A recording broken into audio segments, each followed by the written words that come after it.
So here we are, another week is starting to unwind, and we're getting closer to the weekend. It's Thursday. It's time for Nintendo Talk.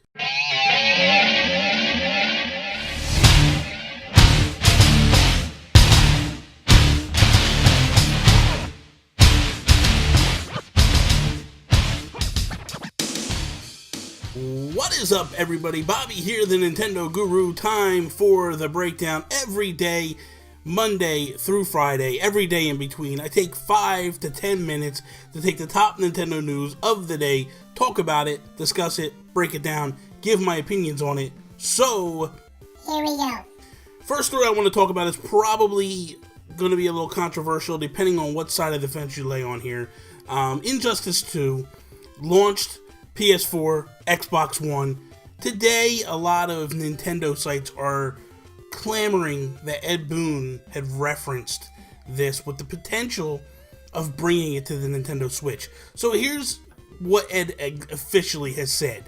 When asked if it was thought that it would potentially come to the Nintendo Switch, yeah, at the end of the day, you can make almost any game. There are inevitable compromises, but you can make some version of Injustice for Atari 2600. It's not going to be great, but I bet you can make something. And asked about interest in exploring Switch games. Actually, I do. It's a pretty different hardware architecture. It's not like you can go from PlayStation 4 to Switch really easily. So I think we need to set up something in terms of an external team. I know on the art team we have enough people to do 3 console SKUs, and that would be something we need to work out. From the game player's perspective, would it be fun to play Injustice on Switch? I do think it would. You could have tournaments, everyone comes over to one house and brings your own systems, and could have a whole structured tournament and parallel gameplay and all that. Now, he's not necessarily saying that it's definitely coming. Here's my issue. Ed Boon in the past has been towards Nintendo. Now, I don't know if this kind of comes off to a lot of things of where back when the SNES was basically going against the Sega Genesis, Nintendo was real strict on Mortal Kombat and wouldn't let them put blood in it and things, and they had to tinker and do different things like sweat as opposed to blood. The blood in the game had to be a code. You couldn't really you have it in the game from the start and all that, different things. When asked, because I want to go back a little bit here, because I feel like there needs to be some background to this, because in that he's not really saying, it's almost sounding like, well, yeah, we could put it on there, but it's going to be a lesser game, it's going to be not as cool looking or anything like that, which we all get, we understand it. He's kind of repeating the obvious. But something that basically I wanted to go back to was, back in 2014, he was asked whether or not Mortal Kombat would ever come to the Nintendo Virtual Console on the Wii U. His response was 0.0% chance. And to me, it's kind of wow, really? You won't even bring games to the Virtual Console? I don't understand that. And, if you don't want to support Nintendo in any capacity in the past, to me, there's no difficulty in porting a Virtual Console game and to bring a game to Virtual Console, in my mind. I could be wrong, and maybe I am way out of my league when I come to talk about this. However, that said, when you look at this and you see a guy that was very not supportive of the Wii U now being asked if he would support the Switch, I feel like his answer is this because he sees the hype behind Nintendo. Back in the Wii U, you could kind of beat up on it, and yeah, you get some hate, but it wasn't that bad. Now with all the hype behind Nintendo and everything selling so well, in those terms, he's not going to talk negatively, because if WB turns around him and says, hey Ed, we want this game on the Nintendo Switch, he's going to do it essentially. Will it look as good? No, it's not definitely going to look as good, but at the end of the day, as long as it looks very comparable, which I think they can do, a lot of games are coming out now, you see that the compromise is there, but it's not as bad as people make it out to be. I feel like Ed really doesn't want to support Nintendo, and I could be wrong, and if I'm wrong, I apologize. It's just the feeling I get. It's the feeling I've got from the past, and then when I read these quotes, I feel like there's some Nintendo sites that are really getting hyped up about it, but he's not enthusiastic about this. He's basically saying, yeah, I'd like to explore it or whatever. What does that exactly mean? That's not necessarily saying, like, we're going to do this. This is going to happen. So, we'll see how it goes.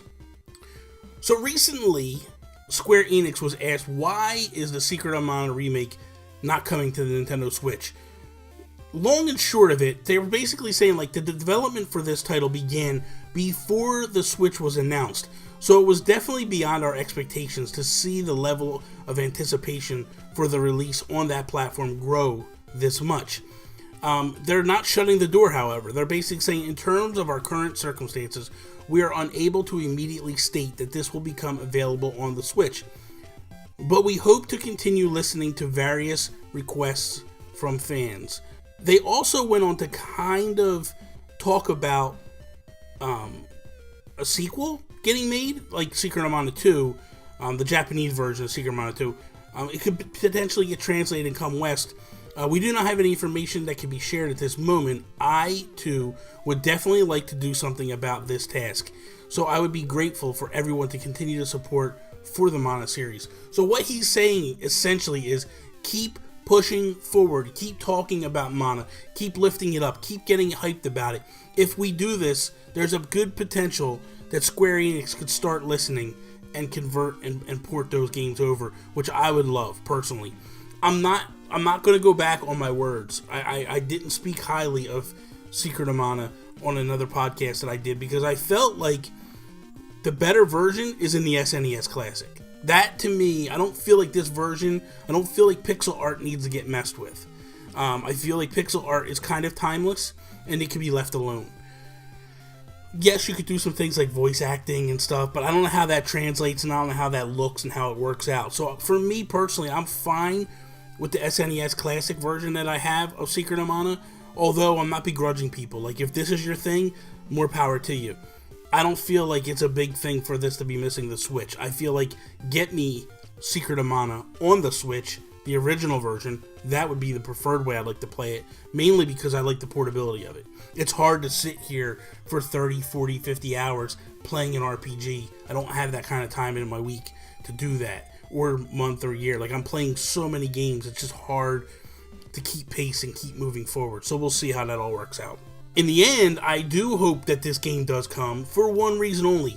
It just shows continued support of Square Enix to the Nintendo Switch. It's amazing to see the outcry of people begging Square Enix to bring these games over to the Switch and get it hyped up and keep it moving forward. So I like this, and there's other potential for future games. So that is all. Thank you guys for watching. I hope you enjoyed today's video. If you did, please slap the like button down below. Share it with all your friends. If you're not a subscriber, please subscribe. Follow me, Instagram, Twitter, @Nintendo Gurus. That is all. Peace out, Preston.